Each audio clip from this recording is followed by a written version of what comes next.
You usually don't get consent to enforce a boundary. I feel ready for difficult conversations in the morning. You're not going to live your life running away from fear forever. Boundaries come with a cost. I think that level of anger is really healthy. I really don't like shaming people for bodily functions. Hey, welcome back. This is Not For Everyone, a podcast hosted by one tiny booby and one bigger booby. Are you the bigger booby? Oh, maybe spiritually. That's what I was thinking. Hi, nice, yeah, but not nice to hear your voice. It's nice to hear you too. We're both in a very wormy mood, I feel like. That is the word for it. Wormy. I'm feeling I just like want to a slither worm. around and not talk to anyone. And yeah, do worms like have to deal with each other, or do they kind of just live an isolated life? I don't know if it's a social society for the worms. Sometimes you do see like a pile of worms. Is that a community? Yeah, do Is you that a think family? they're chatting? Is that Yeah, do you think they're like, is that a worm meetup? do you think that they need to have like serious conversations about how one hurt the other emotionally? Because I'm tired of that shit. You know, I would rather be a worm. Yeah, that's worm shit. I don't want to do that. Yeah, now we're not worms because I don't want to do that. That's some worm shit. That's some worm shit. Whoa, that's merch. That's a merch idea. That's some worm shit. Let me tell you some real worm shit. Tell me. I got this DM from a listener who, okay, she wrote a ton, so I'm going to try to summarize it. And we've already DM'd about her issue. I sent her voice memos like I'm very anti-worm about the whole thing. But she sent me a what to do, and I really want to know your take because I feel like I gave her what I could give, but there's more to be given. And that is okay, that more is Caroline Winkler. Yeah. Okay. So you have a pre-established stance here. 100%. I think the stance is clear. It's more like the what to do of it all. So I'll tell you. Yeah. What to do when your boundaries conflict with a friend's boundaries. TLDR, my quote best friend / housemate refuses to stop hanging out with my ex-boyfriend. They met through me and got way too close for my comfort. Okay. Details. My ex and I dated for 5 years and broke up about a month ago. Prior to breaking up, my ex started hanging one-on-one with my friend of 6 years and roommate of 3 years. We currently live together. I thought I was okay with their relationship at the time, but every once in a while, I'd drop hints that their emotional intimacy with each other bothered me. I'd say things to my boyfriend like, if we broke up, could you please not date her? He insisted they were so platonic that he didn't even know I was asking. If I ever brought it up with her, she'd say the same. Even if they didn't date, though, I was never quite comfortable with him co-opting her as a friend. I mentioned to her about a year ago that I was thinking about breaking up with him and was worried about what it would do to my relationship with her. She assured me that I was her friend first, not him. Okay, she goes on to list a ton of examples of times that her ex and her best friend hung out without her. There were times that like she was supposed to get dinner with her boyfriend and he was non-responsive and she couldn't like find him to make a plan that night. And then hours and hours later, she would find out that he was hanging out with the best friend. There was a story where she wanted to like plan a vacation with her boyfriend and he was acting really weird and like, oh, it's a really busy time. I don't know if I can like plan something for a couple months out. But then literally in the same weekend, he and the best friend were talking about going on a trip together. So like in front of her. So is this even real? Is this literally doesn't real? seem real. Literally does not seem real, but she gave so many examples, which makes it seem unbelievable and also makes it seem like this literally happened to you because you're like giving me pages of content about it. No, I believe it happened. I don't think someone's making it's just something crazy. up. I'm just like the things people try to get away with, and I guess do get away with sometimes. That's pretty wild. Right. I think maybe reading what she said at the very end is helpful. She said, okay, I do feel like I understand on principle that I can't enforce my boundaries on her or my ex, but I feel like yes, you can. Of course you can. You don't need people's consent to enforce the boundary. You never need consent to enforce a boundary. No, you don't. Yes, you can. Yes, you can. The boundary is I would like this to happen or else there's a consequence or else we're not dating or else we're not friends. Like, yes, you can. You usually don't get consent to enforce a boundary.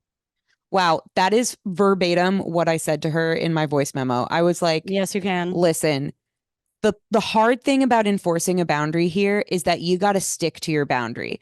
You don't wait for the other people to uphold your boundary and just like entertain their behavior until they decide to. You're the one that upholds it, and then they either come along or they don't. But like basically I was like, if it were me, I would not be talking to any of these people. She did say she's moving out. No fucking so she's way. no longer gonna live with this girl anymore. And she's broken up with the boyfriend. She's broken up with the boyfriend. So she's starting to get to a point of like distancing. I feel like she thinks that she's wondering if she needs to have a more direct conversation with the friend. Although to me, it sounds like from her messages that she's tried before and the friend has kind of just like gaslit her and told her like she's making too big of a deal about this. So to me, I wouldn't continue to engage in conversations with that type of person. But her other concern was like, okay, if I lose this friend and I just lost my boyfriend and I'm moving out, like, am I gonna lose other friends? And like, I think ultimately what she needs help with is like feeling confident about her choice to separate herself from this situation and upholding her boundaries and not like doubting herself or gaslighting herself the way that they are to her. Do you know what I mean? It just seems like she's rocky about the whole thing, even though to us it's so clear that it's a fucked up situation that she should separate from. That's why we're here. You guys live your lives. I'm just here to scream. So basically, you said she's like asking if she should like hold on to this friend or like communicate more. Basically, have she's like, more of a conversation. Yeah, like person's not your friend. Okay. Are we ready for this? Do it now. Okay. Right now. Number one. On me. Number one. Yeah, I'll do it. I'm going to do it all over you. Number one, if you are calling something a boundary and you're waiting for other people to enforce it, it's not a boundary. It's just a request. A request is saying, hey, could you please do this? I'd really like it. I'd really like it if you respected the fact that I'm in a committed relationship and this makes me uncomfortable. I'd really like it if you made it really clear that you weren't spending time with my best friend, that you won't spend time with me. I'd really like it if you acknowledged my feelings. Would that be cool with you? Are you okay with that? That's a request. And people will say whatever they want to that. But a boundary is, hey, this makes me intensely uncomfortable for all of these reasons. We can have this conversation about it, blah, blah, blah, blah, blah.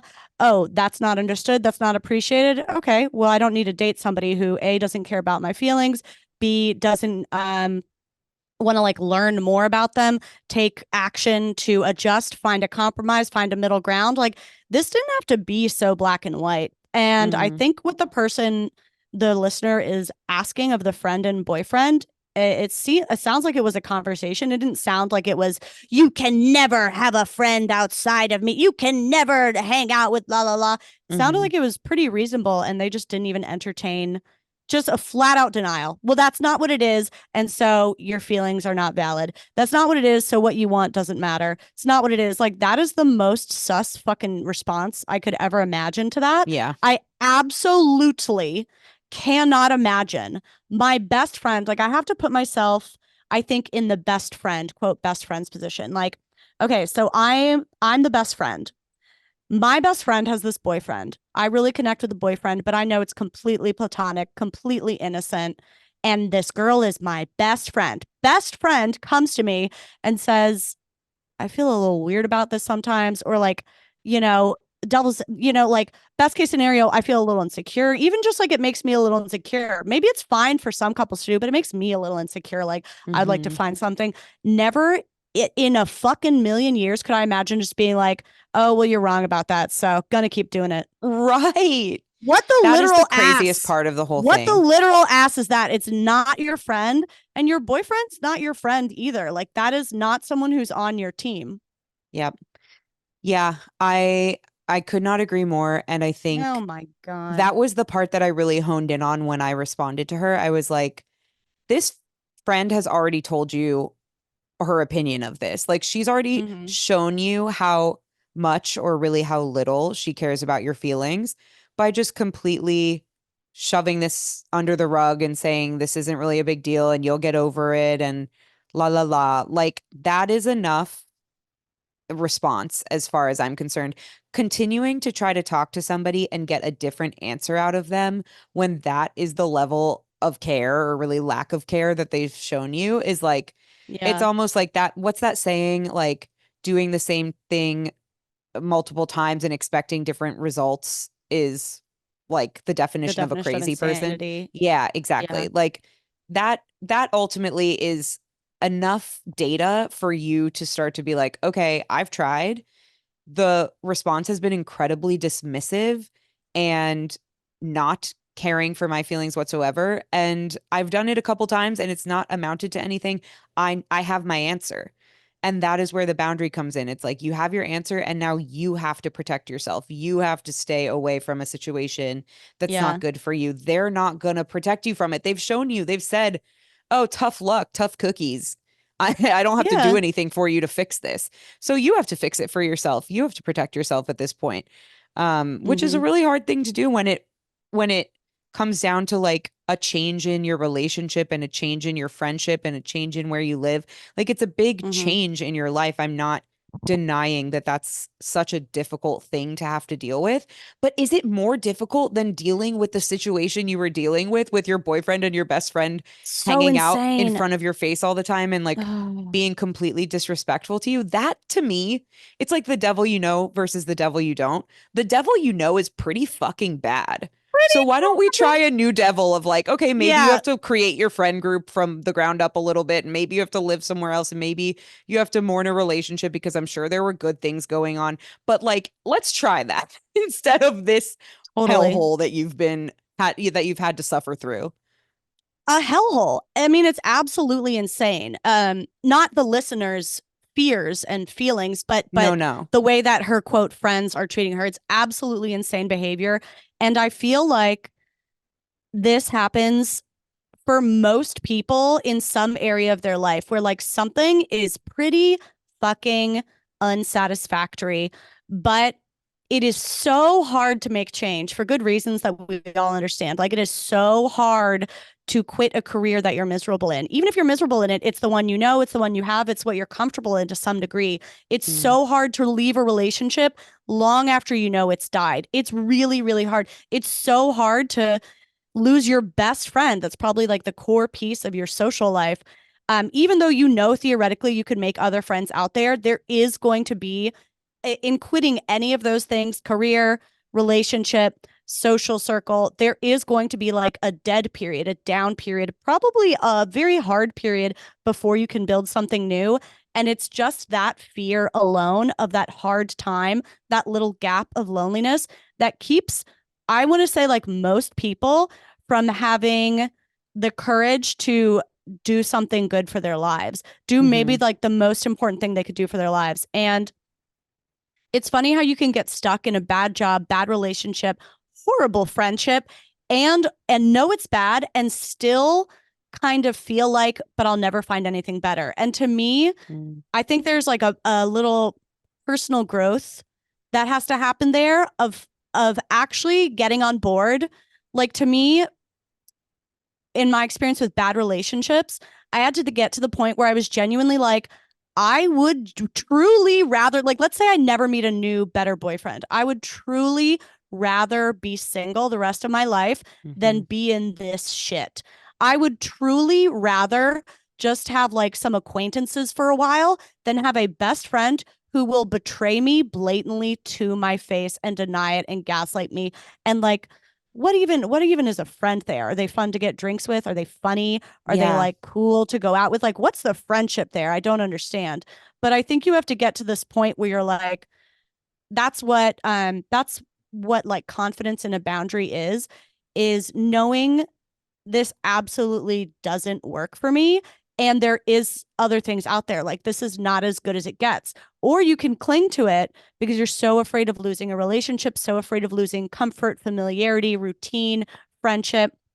And you can guarantee for yourself that the rest of your life will be filled with that same level of relationship, betrayal, backstabbing, lying, gaslighting. If you cling to it, you guarantee that's what you get for the future. But if you can take that little leap of faith that you are capable of healthier, more loving relationships in every way, you give yourself the chance to find that. And you absolutely will. You absolutely will. But it really does require being willing to step away. And it's really hard, I think, in pretty much any area of your life. I don't want to undermine how hard it is, but if you're not at that point, there's something you need to quit and you're not quite there. You'll know when you're there. You will know when you are fed the fuck up enough that you're like, actually, I would rather, just do gig work for a little while instead of continuing to work this job. I don't know what my next step in my career will be, but I'm going to take it down. I'm going to step down on the ladder for a little bit because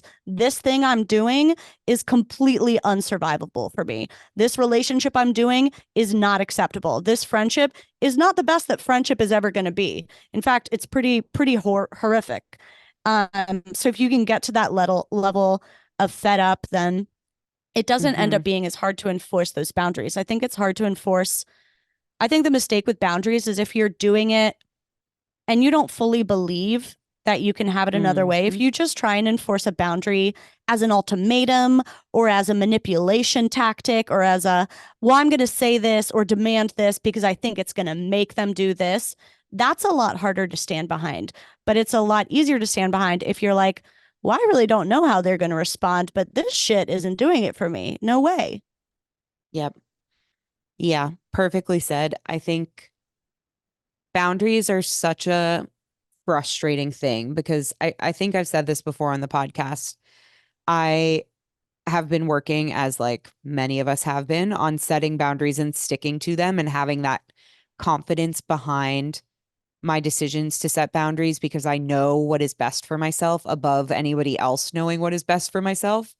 And it's such a like romanticized idea. Like social media, with all the therapy speak that's out there now and all the destigmatization of this stuff, which is wonderful, it also comes with this side of things that just presents it as like rose-colored glasses. Guess what? You'll set a boundary and then you'll feel so good afterwards. You're a boss bitch. Like, look at you, just boundary, boundary, boundary. Like, don't you feel so good? Go get mimosas with your friends and celebrate your boundaries. Like, that is not my experience with boundaries. I don't think it's most people's experience with boundaries. Boundaries come with a cost. And so that doesn't mean that it's not the right thing to do. And it doesn't mean that that cost won't end up being worth it. But you are losing something when you set a boundary. Hopefully it's something that you think you should lose. But it doesn't mean, a relationship is a great example. Like relationships have good parts, have bad parts.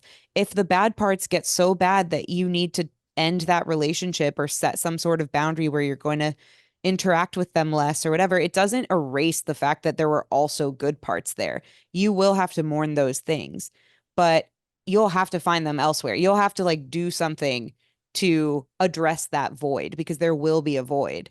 But ultimately, like the boundary is protecting you from the stuff that you've seen that you are fed up with. And you do have to get to that point of like confidence, anger. I always say this, like anger is more empowering than I think sadness. it's really healthy. Well, I think it's really healthy anger. Yeah. To feel outraged. Like this listener actually deserves to feel like there's probably something to mourn there, like you said, and then a little bit of outrage of like, how dare someone treat me this way? I think that level of anger is really healthy. It's like a step in like your like spiritual growth and like emotional growth. Totally. I think a lot of women especially like have a hard time experiencing anger, like letting themselves be angry. And it's something like I know I've talked to friends about it who are like, I'm feeling this weird thing and I don't really know what it is.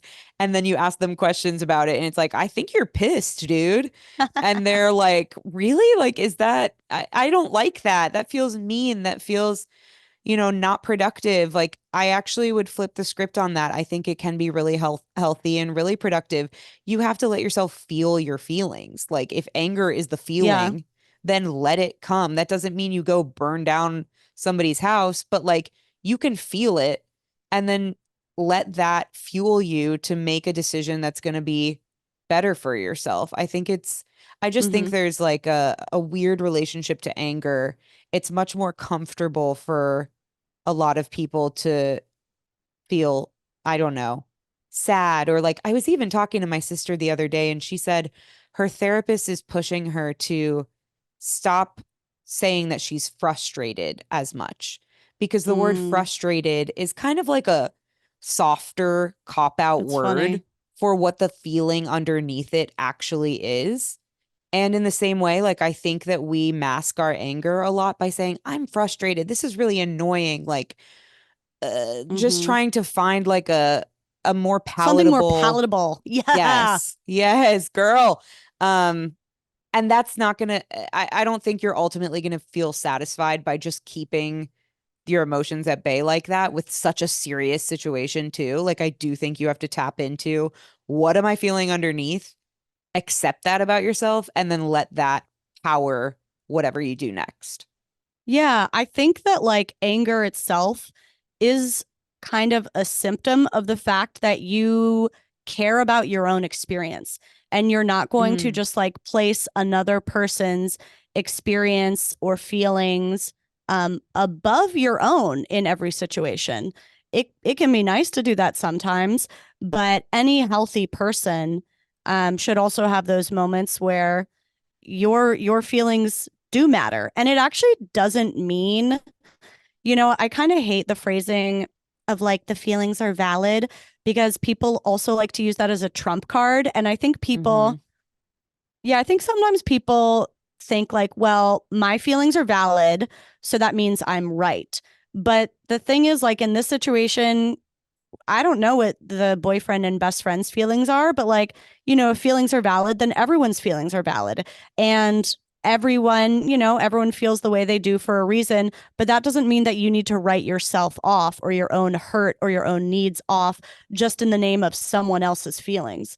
Like sometimes a bunch of people's truths, I would say most times, a bunch of people's truths don't line up. They just don't line up. Yeah. And they're all true. Yeah, I don't know. I like in a moment like this, if you struggle to feel anger or struggle to kind of like stand behind yourself for, I hate that we keep saying boundaries, but we will, for a boundary like that, or just stand behind yourself and feel for yourself in what you've gone through, what's been done to you, what you've had to experience or put up with. It really, really does help me to picture myself as a small child. So 7-year-old Caroline had a 7-year-old boyfriend, let's say, and a 7-year-old best friend. And 7-year-old boyfriend vowed to take care of her and be her best boyfriend and go through first grade together and always be by her side. And then 7-year-old boyfriend is lying all the time, betraying, gaslighting, manipulating, denying her feelings and needs and reasonable requests to her face.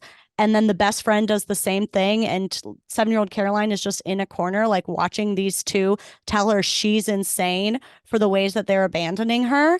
Like, who knows what the other two's story is? I don't actually have to, like, I don't know enough of their story, but I can definitely look at 7-year-old Caroline and be like, oh my God, let me give you a hug. That sucks. You don't need to go through that. Like, you can be sad. You can be outraged. Yeah, I like that. I obviously like talk about the inner child thing a lot, but I've never thought about making the other people in the situation little kids too. And well, I it's guess just it'd be like weird little to have an kids on the adult playground. man. An adult man dating a 7-year-old just feels weird to me also. Yeah, well, sure. Yes, we never want to create that in our minds or our realities, but well, they're all just kids. No, I've never really visualized it in that way before, and I like it a lot. And then exactly what you said at the end, like adult you now gets to come and comfort that 7-year-old and gets to say, I got it from here, and gets to like scold the other kids or pick her up and take her to a different playground or like whatever the plan is. Yeah. That's how you can show up and save, protect, comfort. You would never look at that kid and be like, well, that's hard, but this is as good as it gets. You put up with it. Go back. Oh my God. Can you imagine? Like it gets so much better than this, but you have to, like, I think it's worth working on embracing that discomfort. Otherwise, you can really easily build a life of misery for yourself. I think like the majority of people do, because it's hard to take those scary leaps. And I love what you said earlier about boundaries. Like there's this myth and this feeling that it's going to feel so celebratory afterwards. But I think most likely, if you've been pushed to the point where you need to set a boundary, it's most likely followed by major discomfort.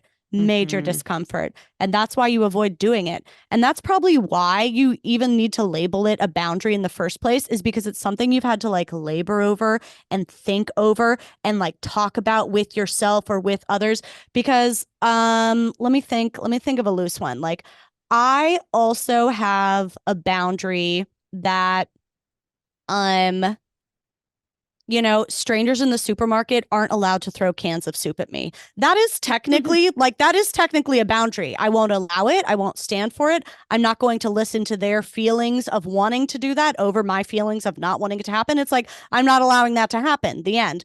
But I don't call that a boundary usually, because it is a boundary, but it's also like, I don't have to labor over it. As soon as we're talking about something as a boundary, it's probably because it involves someone we love, someone it's complicated and entangled with, and something that we're really uncomfortable doing, or a way we're really uncomfortable standing up for ourselves, or it might involve the risk of losing something that we are afraid of losing. So like in a way, you can almost have that as like a flag for yourself. As soon as you start like using the word boundary, no, A, this is probably really hard for you. B, it's definitely going to be followed by discomfort.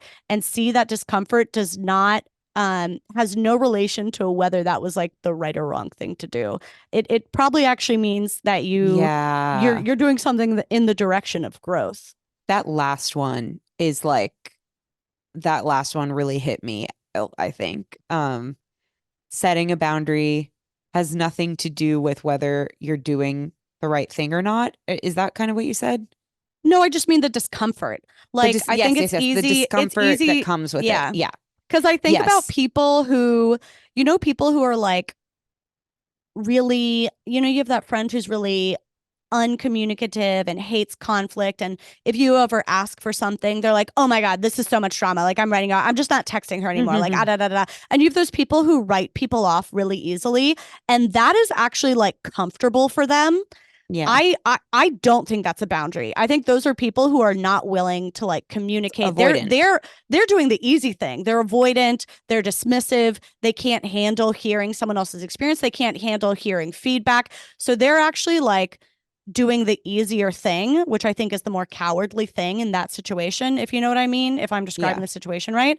Yeah. But I think, if you try and set one of these, like a healthy boundary, and it's really uncomfortable for you, it might very well be because it's healthy, because it's the growth area for you. Yeah. That really hit home, because I think I definitely get that uncomfortable feeling in the pit of my stomach when I am truly setting a boundary that I have been and intend to be like loyal to and serious about. And it can feel, I can mistake that pit of my stomach feeling, which is really my discomfort about the boundary and the repercussions of the boundary I'm setting. But I can mistake it for, did I do the wrong thing? It is so easy to. They feel so similar. It's like the way that anxiety shows up in my body is a stomach ache. And that stomach ache could be because the boundary is uncomfortable, but it was still the right thing for me to do. The stomach ache feels very similar, though, to, guilt. The guilt. Yes. The situation Dread. I was in previously, like shame, like maybe I'm doing the wrong thing. Like, am I the one who's in the wrong? Am I the one who's making a mistake? Am I not giving them enough credit? Should I have more compassion? Like all these different thoughts that you could have. They all feel like an anxious stomach ache for me. So, it's hard to decipher, but if you're to the point of setting the boundary, then you've arrived at a point where that's what you should be doing. Like that doesn't happen lightly. Exactly what you said. Totally. Because you probably don't want to have to do it. One thing I try to do when I'm in that moment of discomfort is like try to reframe that anxiety I feel afterwards. Like I'm doing something I'm really uncomfortable with. And I feel all this anxiety, or like my heart's racing, or I want to throw up because I'm so uncomfortable with this, but I know it's what I need to do. And I try to think of that physical discomfort as like the longer I can bear it, the faster I'm growing, because it is another part of exposure therapy. Like I think about this a lot in my relationship with Justin, because I'm always battling a very anxious attachment. And one of the things I do when I'm really anxious, I think a lot of people do when they're anxious in a relationship, is they check in all the time. Like, are you mad at me? Are you mad at me? How are you feeling? Is everything okay? And it's not horrible to do that. I definitely still do it, but I've tried to really minimize, just cut down a little bit on how much I do it, because then I'm seeking reassurance from the outside instead of me being the person to take care of my feelings when I'm feeling bad. When I'm feeling anxious feeling arises in me. I could ask Justin to fix it. I could ask Justin to tell me everything's okay, but that's kind of just like a Band-Aid on the moment. And the real area of growth and minimizing this pattern of anxiety is that I become the one who takes care of that anxious moment. So the longer, when that anxiety arises, I kind of want to go and do a check-in. Are you mad at me? But the longer I can sit with it, the longer I can be willing to withstand discomfort, the more I'm actively growing, and the more I get to see the results that, like, okay, I didn't go and do my anxious check-in. Instead, I sat with a stomach ache for 2 hours. And next time I saw Justin, I saw that everything was fine. And in this way, I've taken care of myself. So next time I have that anxious moment, I can think back to the way I felt in this anxious moment, how horrible, how anxiety-ridden, how dreadful, how guilty I felt, and saw that everything was okay. And I was the one to take care of me. And it's like in doing that you build confidence in yourself, confidence in your own ability to take care of yourself. And that moment of fear has less of a hold on you. So if that helps at all, I think it applies to so many moments of discomfort. If you can, like, if you want a way to kind of trick your mind into embracing it, is knowing that, like, the longer you can kind of stand in the discomfort, more likely the faster you're growing and healing through it, and it won't be an issue for you as long. But that's the only way to do it. If I go immediately to Justin and ask for reassurance, external reassurance every single time, I'm just kind of like kicking it down the road. I'm just saying, like, okay, well, I'll deal with this the next time it hits me. There's not really any growth. It's all external. Yeah. Well fucking said. Oh my God, Jessica. Today's a holiday. Do you know what holiday it is? It's even better than my birthday. And you know I love my birthday, but I think this is better. This is a little bit better, which is the day that we finally got Skims to sponsor this podcast, since we have been yelling about them for months without anyone paying us to, without anyone asking us to. We have been screaming about Skims and our dying love for Skims. And somehow they heard us through the void. If you're a longtime listener of the show, you might remember this is episode 48. My favorite bralettes are made by Skims. Same.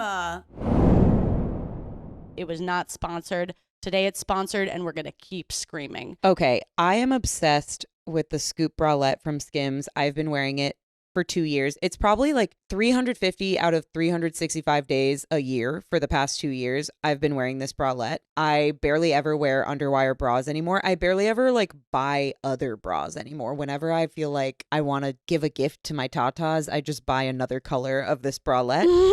I'm a 38 double D on a good day. And like sometimes it's different than that, because that's the weird thing about big boobs. And I have not been able to find a bralette that supports me, doesn't dig in, doesn't create spillage. Like, it's been a quest for years and years and years and years until I came across this bralette. And something about it, like the material is so stretchy, but not in like that loose stretchy way. Like in the holding you in, sucking you in, holding it all together way. It makes my boobs look even like rounder and higher, which is never what bralettes do. I have it in 4 colors. I will keep ordering it. I'm obsessed with it. I love Usually it. they just kind of flatten you and give you like a pancake look. Yes. I feel like that's what most bralettes do. So much lift. I don't know how, because you hold it up and it looks like just your average bralette bikini top type of shape, and then you put it on and it's like whoop, and I love it so much, and I'm so excited that Skims heard my cries. I feel like that's the sound it makes. It's like when you let the Fits Everybody material touch your skin, it's just like, and it's a suck. Slurp. A succulent suck. So the one I'm obsessed with is the Fits Everybody thong. I will say historically, like in history, political history, I've usually only worn thongs for fashion, like to avoid a seam in my pants or something. That has completely changed with the Skims thongs. I wear them for comfort. And of course, you know, also for lines and stuff like that, or to fit my fashion choices. But actually, they're the most comfortable. I will sleep in them. I will mope in them. I will draw, and I'll do everything in them. I'm literally sitting. Okay, Jessica, this is just for you. I'm just sitting here just with the Skims thong on right now. I don't even have any pants on. She just showed it to me. I just showed it to her. Really good. Thank you. They look really good. This Fits Everybody collection is available in sizes extra, extra small through 4X. That's another thing, by the way, that I would like to quickly say about Skims is that they are size inclusive. They are shade inclusive. Everybody, no matter what you look like, what your skin tone is, what size body you have, can find something at Skims. That is huge in the underwear industry. You can shop now at skims.com. After you place your order, be sure to let them know that we sent you. Select podcast in the survey. And be sure to select Not For Everyone in the drop-down menu that follows. We freaking love it. Mwah. Do you want to giggle? My brain is fried. I want to giggle. I know. So bad. What do you want to giggle about? Can you about? make me giggle? Yeah, somebody sent us a really important DM, actually. Okay, good. Thank God. Okay, let me pull it up. Hold on. Okay. I don't even know what this says. Somebody DM'd us on Instagram. If you guys want to contribute to the pod, follow us on Instagram, Not For Everyone pod with the number 4. Somebody DM'd and said, okay, I honestly cannot figure this out and I need your help. Fuck, marry, kill. The guy who shamelessly farts in a room full of people. The guy who negatively comments on the guy farting. Or the guy who negatively comments on the guy farting. So I'm confused because those last two sound like the same guy. Yeah, there wasn't any difference in those two. I maybe it's a typo, but they wrote because I feel like there's somebody negatively commenting, and then there could be somebody comedically commenting. Okay, that could be it, but could be. And then in that case, I can do it. What if it's one guy negatively commenting and one guy negatively commenting on the guy who's negatively commenting? Oh. Maybe that's what I kind of feel like that might be it is. Like, I think there's a third guy commenting. Okay. Well, okay, you have to have sex with one of these. Fuck, marry, kill. Okay. What is the negative comment? I still need to know, like... I think the negative comment is like someone shaming him for shamelessly farting in a room full of people. And are they friends or strangers? I assume they have some relationship. Well, I think it could be either. I think I would fuck the guy with the first negative comment. Okay. And I'm going to say that he was a little funny about it and it was his friend. Then I'm going to say I would... No, negative. I think it says negatively comment. So I think it's not funny. Okay. I still think it's his friend. And maybe he's just trying to help his friend not be disgusting in public. So I'm going to say I would still fuck that guy. I think some kind negative comment means some version of like don't do that. Don't do that. Yeah. Okay. To some degree, probably varying degrees this is of impossible. Don't do that. I was going to say that I would marry the fart guy because like he probably just needs some love. Oh my God. I mean, but why then I don't really want to deal with that forever. Yeah. But I don't, oh no, I don't want to kill him because I don't like shaming people for bodily. This is really hard for me because I have a thing of like, I really don't like shaming people for bodily function stuff. So as much as, so that means that I don't like the two guys negatively commenting on it. But then I also like the farting guy should have some manners, of course. So there's a fine line between the two. Yeah. You might not be killing him for the farting. You might just be killing him because he's the last guy left and it's like, you know, process of elimination. Yeah, but I wouldn't want to marry... That's how this game works. That's how this game works. I wouldn't want to marry any of them. Yeah. Where's the guy who's just farting quietly in a bathroom? Can I marry him? Where's the guy who steps outside to fart when he's at a cocktail party and then he walks back in and acts like he just needed some fresh air. Where's that guy? Yeah. Is there a guy just in a different room? Is there a guy just minding his own business? Is there a fourth guy in the room? There's a fourth guy. The key is the fourth guy. Fourth guy. Who's the fourth guy? Okay, what could she possibly have meant? I think we're really tripped up because there's definitely a typo in this question. Yeah, but I do think it would still be hard for me either way. Negatively commenting on the negative commenter. Okay, maybe I would marry the one who negatively comments on the negative commenter if that's what we're saying that she means. Because okay. You know what I mean? Because he's saying like, don't shame him, bro. Like, leave him alone. Whatever. Maybe that's like a nice, noble man. Would a man ever say, don't shame that man for farting? I don't think I've met the man who would do that. No, but I don't know if a man has ever said that. If this is the scenario that she's given us, then, I mean, we don't know what it is. Yeah. But that guy's probably my favorite out of the bunch, if that's what he's saying. So I'll say I'll marry him. And then, I don't want to kill or fuck the fart guy. I just want to let him go without knowing me at all. I don't want to encounter him. You have to fuck him. You at least have to fart on him, but you probably have to fuck him too. I think I would maybe fuck the other guy because, like, not the fart guy. Because he might be a better fuck if he's kind of mean. Okay. I think I'm going to fuck the fart guy. Okay. Why? Just, I guess, get it over with. I don't want a lifetime with him. Yeah, just pity. And the rest really depends on who the other two people are. We're not really clear. This is hard to answer. Yeah. The guy who negatively comments on the farting, I think that might be who I marry. I would prefer that the third guy is just silent and says nothing and minds his business. Then that's who I'm marrying. But if the third guy is someone who's negatively commenting on the guy who negatively comments, that guy's pretentious and annoying and self-righteous and I can't stand him, then I'm killing him. True. And I'm marrying the negative guy who comments. I don't know. Whatever the case, the farter's getting fucked. I need to know about tone here. Yeah, it sounds like the farter's getting fucked. So this works for him. And that was his plan all along. He's like, I'll just be myself while these douchebags. Yeah, he's just there, ass up on the couch, ready to be read in. He's already pantsless. He's already ready to go. He's just poo bearing. A raw fart. He's just poo bearing, ready to fart and ready to fuck.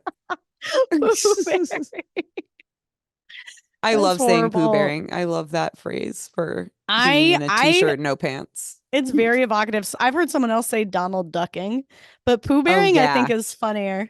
I like poo bearing. I mean, I do it all the time. It's how I walk around my apartment usually. Really? Okay. No, yeah, not usually, but enough. I have a new observation about myself. Oh, yeah. Give it to me. I've noticed that anytime I wake up to a text message and I read that text message in the morning, first thing, when I'm like still kind of, there's sleep in my eyes and I'm just waking up and I grab my phone, I read the text with like a negative connotation to it, like a negative tone. I read it and I'm like, how dare they say that to me in that way? And I'm like pissed. And then I look back at it 20 minutes later and I'm like, oh, it was fine. What was that? Text? I swear it's happened multiple times with multiple people. What was the text you misread? It's happened a few times. It happened one time with my friend who was like rescheduling something. Like she could no longer do a time that we were supposed to see each other, which I'm usually like the most understanding person about those things. But first thing in the morning, I read it and I was like, I do think she had written it in like a little bit of a strange way. Like, I don't know, maybe she felt bad about having to cancel or whatever the case was. But I read it and I was like, okay, like that's kind of annoying of her. And then I read it 20 minutes later to Ryan and he was like, I think she was just like expressing that she can't make it today and like it's fine. And I was like, yeah, you're right. Reading it again is fine. And I think that it's even happened with texts. It happened one time. I wish I remembered the text, but with something that you sent me and I read it and was like, this bitch, kind of like, oh, like, did I do something wrong? Or like, is she saying that like something's Oh my wrong, God. whatever. I need to know what the text was. I don't remember. It was a few No, weeks ago. you have to know. You have to know because now I can tell you the other end of it. What was it? Oh, shoot. I really, really don't know. But it Okay. was just something I woke up to. And then like literally shortly after, I never respond in the moment. That's obviously like a very important thing when you when you are reacting in such a way to a text message, is like, don't respond right away. Give it a second. I'm so reactive. So then I read it back and I was like, oh, this is like really normal. I don't know why I was reading into it. And it's just because I'm a sleepy baby in the morning. Yeah. And it's also, I guess it's kind of like, I think I do feel similarly. I don't know if it's as pronounced for me, but it's kind of like you wake up. It's like if your friend was in that room and you like wake up, you like open your eyes after a full night of sleep. You haven't even sat up yet. You just open your eyes and your friend is like sitting in the corner of the room in the chair. And she's just like, hey, not going to make it today. And you're like, wow, good morning. Exactly. That's good pretty morning. Much what it felt like. Yeah. I don't even have my contacts in yet. Good morning. And I think it was something that I felt like I was going out of my way to do initially. And so then when she couldn't make it, I was like, exactly what you just said. Plus, I was already going out of my way to do that. And like, of course she would bail. Like, I'm the only one that goes out of my way to do things for people, like whatever narrative I have in my head. And then, yeah, I wake up and have a sip of coffee and I'm like, oh, right. No, this is fine. Nobody cared about this and I didn't care about this. And she's just letting me know. And okay, the end. Yeah, I did. However, what? On the flip side of that, I was having, okay, so this is my other thing I wanted to talk about today. Yeah. Which I'm going to give a long preface for as a segue, but basically, I have a hard conversation that I need to have pretty much immediately after this podcast recording. Oh, babe. And I was going to basically say to you, like, telling you nothing else, I know you kind of have some glimmers of what is going on behind the scenes anyway, but telling you nothing else, if I were to just say, I have a hard conversation literally right after this, what would you say to me? So that is my question, and that is the topic I want to get to. But I also would like to say that I've been kind of putting off this conversation for the whole week. And I was talking to one of my friends about it. And I've been noticing my patterns with difficult conversations and like the avoidance that I experience, where I know what I need to do. I know what needs to be said. I know I can do it, but it's just like I'm looking for the perfect time and the perfect window and the perfect opportunity of like, but at 7:22, I will be too tired, but at 4:37, I will be too awake. And like at 3 p.m., I know that they have this other thing. And I've just been like really overthinking and over optimizing the time that I would do this and the day I would do this and like what are all the factors that I can possibly control, basically. And one of the things that I said to my friend was like, I'm noticing that I would much rather have difficult conversations in the morning. Like I wake up in the morning and I feel ready to have a difficult conversation because I have one like looming right now. And every morning I've been like, okay, I can do it. Today's the day. I'll do it. But then I have to work and whatever. And then the end of the day comes and I'm like, oh no, not today. Like today was really bad and I can't do it anymore.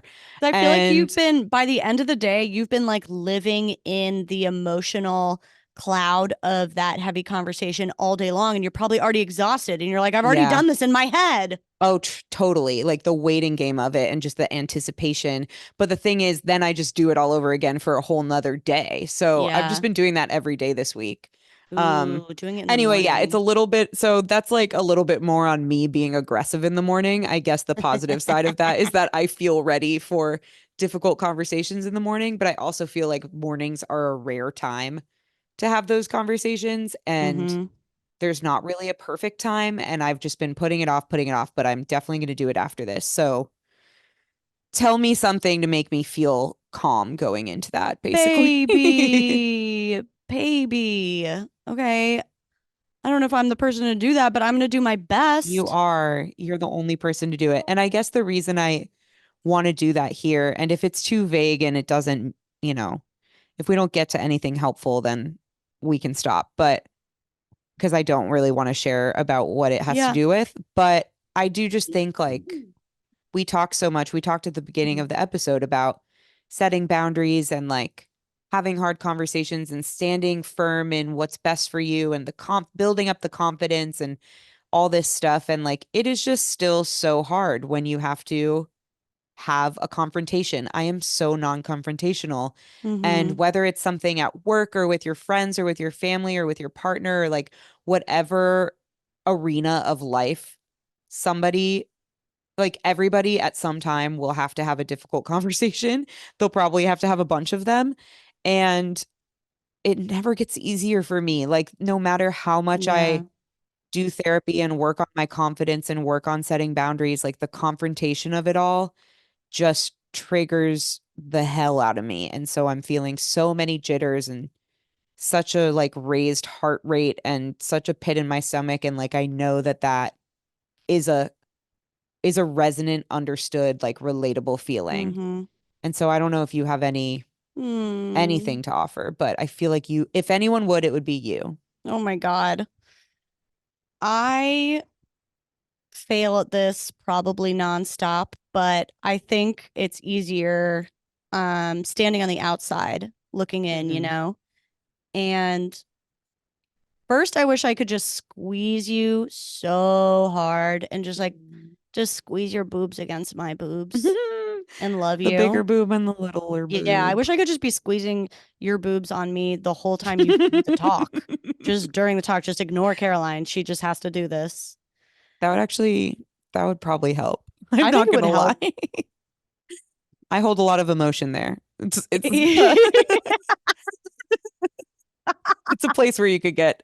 Where do you hold your stress? I hold it in my shoulders and sometimes my areolas. Suck on them. No, go on. Oh, you're ready to have this conversation. As soon as you said suck on them, I know you're ready to have this. Maybe you really I am. are. And I guess what I would say I think about myself in those moments, I get really focused on like, how do I do this perfectly? How do I find the perfect time and the perfect words and the perfect setting and the perfect way to represent myself and the perfect way tone to strike and perfect demeanor.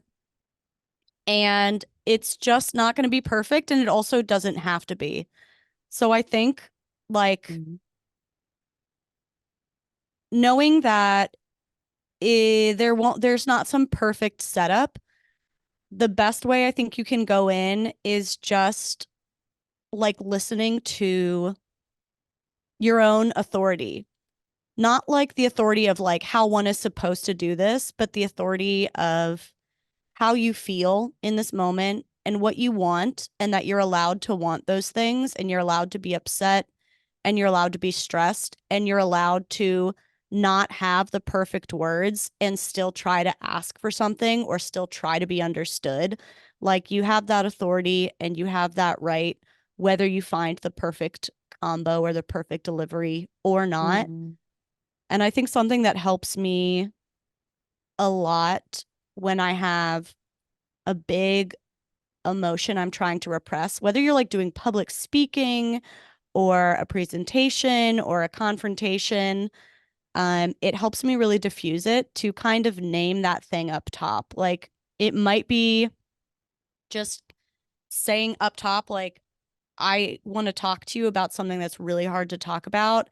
I'm going to tell you right now, this makes me emotional. I don't feel like this isn't fun. I feel nervous, but I have to and want to talk to you about this. I might cry. I'm going to try and move through that. But like, you can just name it up top instead of pretending that that's not a part of it.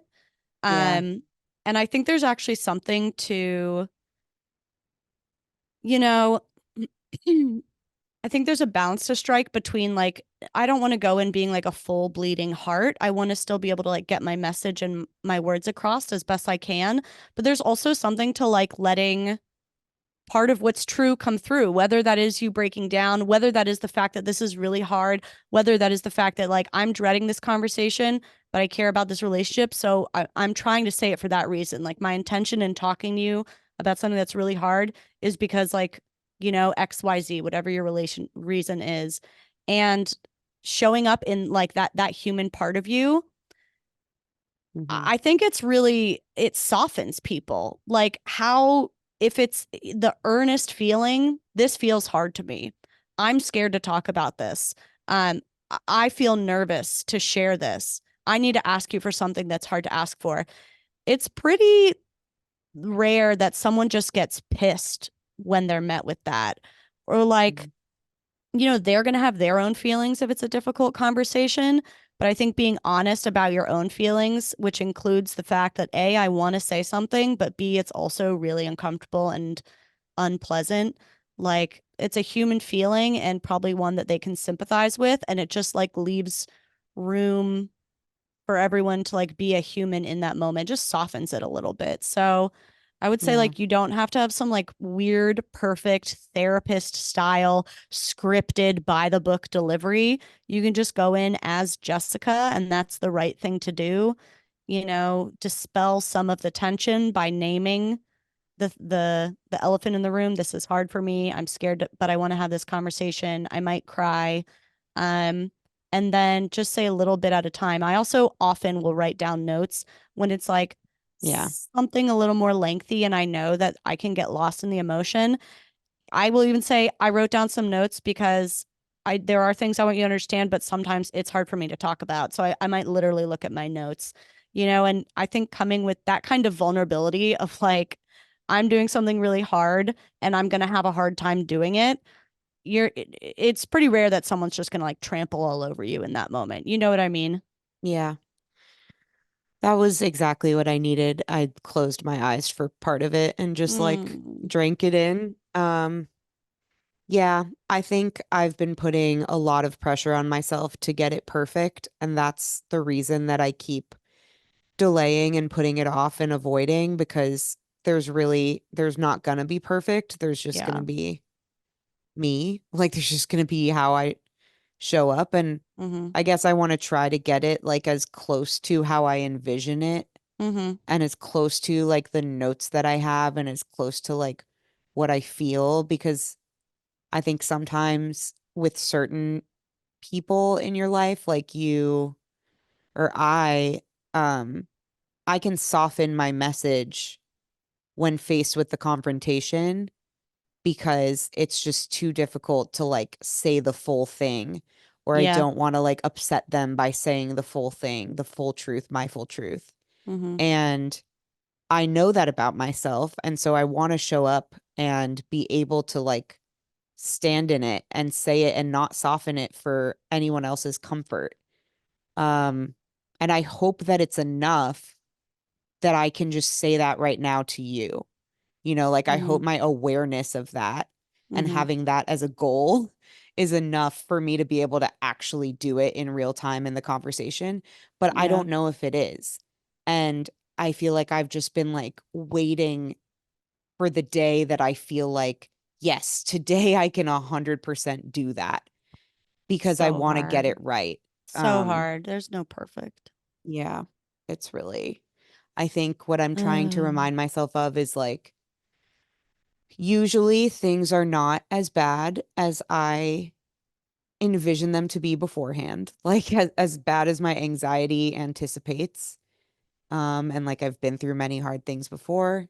And I think also like ripping the band-aid at this point is gonna feel better than anything else. Like just, okay, you've been sitting in your anxiety for days, like relieve yourself a little bit. Like this, even though the anxiety has been about this moment and the moment might be really, emotional and heightened, I'm hoping and I kind of bet that the moments afterwards will, maybe they'll still be anxious, maybe there will still be like weird feelings there, but they'll be different than the anxiety I feel right now, which is an anxiety of like disappointment in myself almost, or like judging myself for putting it off. And so I really want to like move out of that. I'd rather be anxious about like stuff that's out of my control and like stuff that, okay, they responded in this way and that's upsetting to me, than stuff that is in my control and I'm making harder for myself, such as like having this conversation, basically. Does that Yeah. make sense? Totally. I think there's a lot. It's kind of like we were talking about earlier. I think there's a lot of value if you can reframe it for yourself in like feeling proud of yourself for willingly running towards the fear. You're not going to live your life running away from fear forever. You're going to willingly walk into the thing that most certainly will leave you feeling really uncomfortable, probably uncomfortable during it, maybe uncomfortable afterwards, and you are prepared for that. You've accepted that it will literally feel uncomfortable, very possibly, and that's not going to stop you from doing things that are good for you. And you're going to like build that as you're building that skill. And when you sit through it once, it's a little easier to do it the next time because there will be a next time, and you're gonna build that skill for yourself. And sometimes something that helps me if I think it's going to be really uncomfortable is I guess this depends on the person, but I like to both visualize it going as badly as possible Mm-hmm. and as good as possible. I actually like to do both. I think some people are just like all for like the positive visualization, but when it's something like this in reality, I like to visualize like what's the worst possible thing that could happen so that I don't want to put myself emotionally in that place, but I want to confirm for myself that like I accept that I can live in that discomfort with something going really badly, with it being received badly. I'm prepared to sit in that discomfort. I'm not Mm-hmm. going to walk in anticipating that that will be their reaction. I'm going to set that aside once I've like accepted I can sit through that. It's very undesirable, but I can and will sit through that. And then I'm also going to visualize it going so well that it floors me. I'm so surprised. And I look back on this and think, oh my God, all the anxiety that I wasted on this thing. So I kind of Yeah. visualize both. Like I'm ready to accept, but I'm also ready to be surprised. Yeah. And I've never walked in and done any of these perfectly. I would say I almost always end up in some kind of mess. It's so emotionally overwhelming. Like, and it can just imagine the tension, the buildup, the fear. But you just don't have to do it. There's no perfect way. You're not going to do it like a robot. I would say going in like a robot actually really wouldn't be very effective at all. I think it's a lot more effective to show up as like the whole Jess who includes needs, includes wants, and an ask, and also has a lot of fear and sadness. Yeah. Thank you for that. I love you. I love you too. Thank you. I, yeah, it's hard to kind of have to put your money where your mouth is. Oh, yeah. Like we talk about this stuff all the time. But I think that's the reason that it like means something to me to be able to share how I am right now in this moment because yeah, like you can know the right thing or you can know like yeah, you can know what you need to do and you can feel good about what you need to do and you can do all the prep basically and like it still can have you feeling this way Mm-hmm. and that's okay, I guess. Like it doesn't feel very okay right now. I'm kind of trying to convince myself that that's okay. But I Mm-hmm. think it's okay. It's like how else Yeah. would I be feeling? It would be weird if I wasn't feeling anxious about it. So, I don't know what I'm trying to say. I guess it's just like it's just one of these situations I'm ready to be on the other side of. It sounds like something that you're like, you've had a pattern of allowing in the Yeah. past, maybe.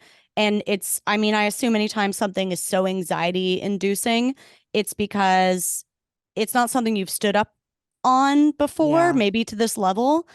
And so another way I think of it sometimes is like, okay, this feels really uncomfortable. I'm so anxious. I'm dreading this. But the other option is that I fold to that anxiety. I fold to that and I just surrender. And I know what results that's gotten me. Like, presumably, you're standing up to this hard conversation because doing the other thing has not been working for you. It's So, not like, you can working. confidently feel, I've tried the other thing Yeah. and that one does that one's not okay. So, like you said earlier, let's try this other uncomfortable thing. And you Yeah. can feel proud of yourself no matter what happens. That's the cool part. Yeah. I'm excited to feel proud of myself. I'm already proud of you. Thank you. Can you make me laugh before we go? I don't know if I'm laughing about this, but everyone else can laugh about this. Okay, please. So this is the most recent for me. Yeah, this is the most recent instant. I'll humiliate myself for you. This is the most recent thing that I've been like spiraling over. This has been going on for weeks. One particular instant where I just put my foot in so far back in my mouth. It was basically in my stomach. There's like this newer group of friends that Justin and I have been hanging out with. Really like fun, nice, cool people who I would actually really like to have a deeper friendship with. But swingers. It's swingers. I'd like to fuck them. And but it's definitely at that new like courting level of friendship, and it's like these two other couples, so we're all kind of courting each other. I don't think it's sexual, but it is that like courting level of like, are we going to be friends? Is this going to work? And I feel like everything is kind of up in the air. And we started hanging out, and like each couple would host like a dinner at their place, and one couple hosted us at their home with these three couples, very, very nice. Then the second couple hosted us at their home, this new beautiful home that this couple had bought and renovated together, and they were showing, it was kind of a housewarming thing, showing us the whole renovation and giving us a tour. And so we went over to get like a tour of their little new home together. Not little, enormous, beautiful, insane. And I was nervous. And sometimes Justin jokes that whenever I get nervous, like I decide to take drugs at the worst time. And so, of course, my solution to like showing up to a social event where I feel like a lot's riding on it, I'm like, you know what will help is I'll just take a little bit of mushrooms. I knew where this was going. Why? I know what my girl likes. Why? But it never helps. It literally never helps. Yeah. And I always think it'll help. And I just took like a small amount of mushrooms. And then we got there, and I don't want to tell anyone this. I don't think Justin even knew. And I also like had some wine, and we're doing this house tour, and we're looking at things, and it's beautiful. And we're walking around. There's like 4 different levels. Then in the middle of the house tour, the male homeowner turns to everybody, and he points to the female homeowner, and he was like, "Oh, by the way, I would like to introduce you guys to my fiance, Grace." And like they just got engaged. Okay, so I didn't understand that that's what that meant. Okay. I'm going to say I don't know them that well. I kind of already thought they were engaged. Like they just bought a house together. They lived together. They'd done this renovation. I also like, it's not like I actively thought they were engaged, but I just didn't actively think about it that much. And I don't know them that well. And I kind of thought they were engaged. And then he said it in this kind of weird, like subtle way of like, I'd like to introduce you to my fiance, Grace. And in my head, I'm just like, I already know who Grace is. That's why I'm in your house.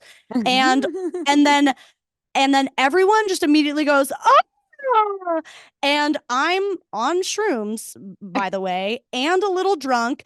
And I have no idea what's happening. All I know is that everyone's screaming. And so everyone's screaming, and I just get tense like this, and I just go, "Oh no." And I just screamed. My reaction was to scream, "Oh no." Because I didn't understand what was happening. I did not understand that an engagement was being. I had no idea. All I knew is that all of a sudden everyone was screaming on this house tour. And then it got very quiet, and it got very uncomfortable. And I eventually came to understand what was happening. But because I was like not in a sober mind, I like couldn't figure out how to explain myself. And like really nothing was said. Like nothing was papered over. We just kind of like were a little awkward. And like the fiance was like, "Oh, never gotten that reception before." And then people just like slowly walked out of the room, and then we just like continued on the house tour. And meanwhile, these are people I like really wanted to be friends with. And then past tense, you're like, I that ship has sailed. I spent like the next month sweating over this, and I was like, they don't want to be friends with us anymore. Like they think I don't want them to be married. Like who knows what they invited to that wedding. Have you seen them since then, or still it's like we're not really? I have seen them since then. So it was our turn to host them. And I was so certain that they were all going to bail, and like talk about reading negativity into texts. Like every time someone like wouldn't respond to my text on the group chat, I was like, Justin, they hate me. They don't want to be friends with me. Like, should I talk to them? Should I explain that I was on mushrooms? Should I explain I already thought they were engaged? Like, what do I tell them? And he was just like, stop in doing the group things. text. Yeah. A month later when they weren't responding, you're like, I just would like to address that I was on mushrooms that night. And if you're holding any resentment towards me because of my behavior, like, la la la. Imagine just writing that paragraph when they're like, "Oh, I was just in a meeting. Sorry. Yeah, we can come on ultimately, Friday." Yeah, Justin has to take my phone away from me quite a bit. He has tried to ban me from texting, group texting, period. It goes so badly so often. They didn't end up bailing on us. We've seen them once since, and it seemed friendly. And I decidedly stayed so sober the whole time. I was like, I have to supervise myself. And I think I behaved pretty well. Good job. I'm trying to rack up a better, I don't know, pattern with them. You also need a different like drug. You might need a different thing to turn to when you're in these awkward situations. Not that you can't do that ever, because sometimes it does help you. I do it at the wrong times. But yeah, if you're noticing that it's at the wrong times, then you need to find an alternative. I don't know what that is. But I think it's sobriety. I think it's sobriety. Maybe. I wouldn't want to guide you towards that. Talk about facing your fears, sitting in discomfort. I'm always running away from social discomfort.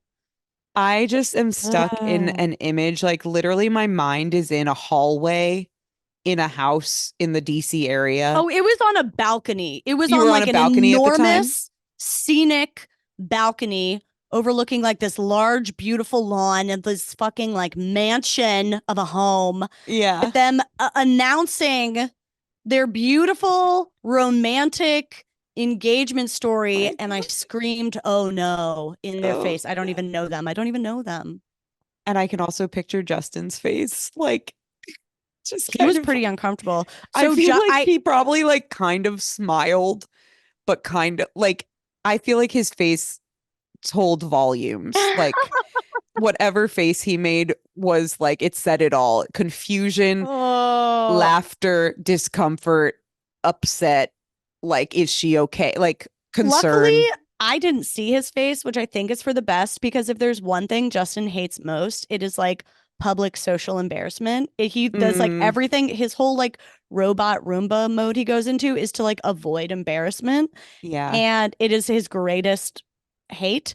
And but he is also very aware by this point that I do put my foot in my mouth a lot. Like and I've told him, I did it once with him and one of his friends, and I had to apologize afterwards. And I also had to say, like, I'm really sorry, I didn't mean to. And also, like, it will happen again.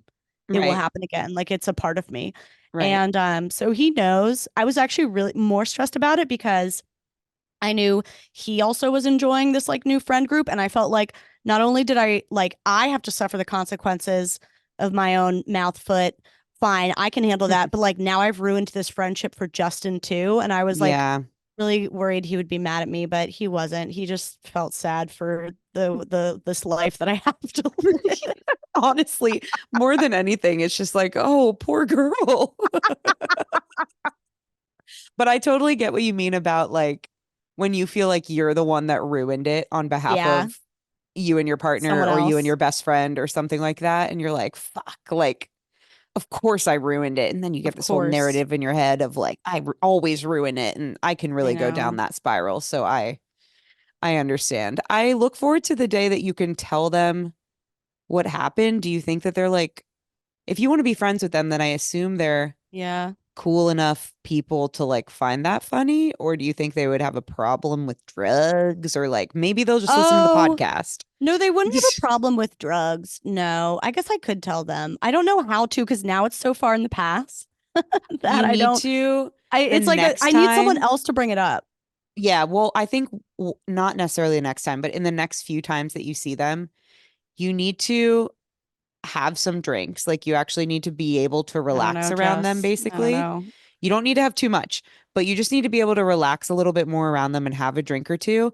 And then once you've done that a couple times, okay, you can like after a glass of wine be like, you know, if there's an opening or I don't whatever, know. just be like, you guys, I have to come clean. Do you remember this time? And I've been wondering if you hate me ever since then. And like, really, this is what was going on. That is probably what I would do. Yeah. But you have to establish like a level of comfort and I feel like if I bring it around. Up, yeah, I feel like if I bring it up, it's almost like reinforcing that it was so bad and so wrong and so negative. I need somebody else to joke about it. Yeah, I feel like if I'm like, oh, do you guys remember that time I seemingly objected to your nuptials? They're gonna be like, yeah, we remember. It sounds like you remember too. Like, I don't know. Yeah, I guess so. There's a cute way to do it. You could do it There's a cute way to do it. There's a cute way to do it. You don't need to give them a chance. You don't give them an opening to respond to what you're saying until you're completely done with what you're saying. Yeah. With this type of story. That's you know smart. what I mean? That's so you're not like, you remember this? Pause. You're like, remember this? I've been like dying to tell you what actually happened. Okay, let me test run it. So shameful, whatever. Yeah. So okay, so we're chit-chatting. Just role play with me. We're chit-chatting at a party. Oh, how was your work week doing your work job? Oh, it was all right. You know, like gotta hustle so you can flow. We're so fun at parties. Oh, can I tell you something so silly right now? Yeah, please. Don't say Don't say anything. Don't say anything. I need you not to talk until I'm done. I need you to not talk until I'm done. You can't pause. I need you to not talk until I'm done, is what I said. Jess told me. This seems really silly. I'm so excited for whatever's to come. Okay. My friend just told me that it's appropriate for you to remain silent for this. What I want you to know is that I've been thinking about that time recently, you might recall, when you shared your love story with all of us on your balcony in your home tour. Don't say anything yet. And it appears that I screamed, "Oh no," when everyone else was cheering. And then it was quiet for a long time before people started talking again. And what I would like you to know is that I already thought you were engaged. And also, I didn't know what was happening, which I'm going to say is partially my fault because I was intoxicated and partially your fault because you said it weird. So that's perfect. You didn't even have to bring up the shrooms. Okay, so I'll say. Also, I was on shrooms. And I'm going to say this is half your fault. Is that a good apology? You know, I've thought back on that night too. And I was thinking, was it my fault? Did I say something to make her uncomfortable? It was. That's good. It was your fault. Thank you for approaching me about that. Yeah. Oh, I forgive you. Can I have some shrooms? Yeah, actually, please, for the love of God, please. We're bad at this role play. But I do feel turned on. Oh, same. I think that's a good place to end it. Suck on them.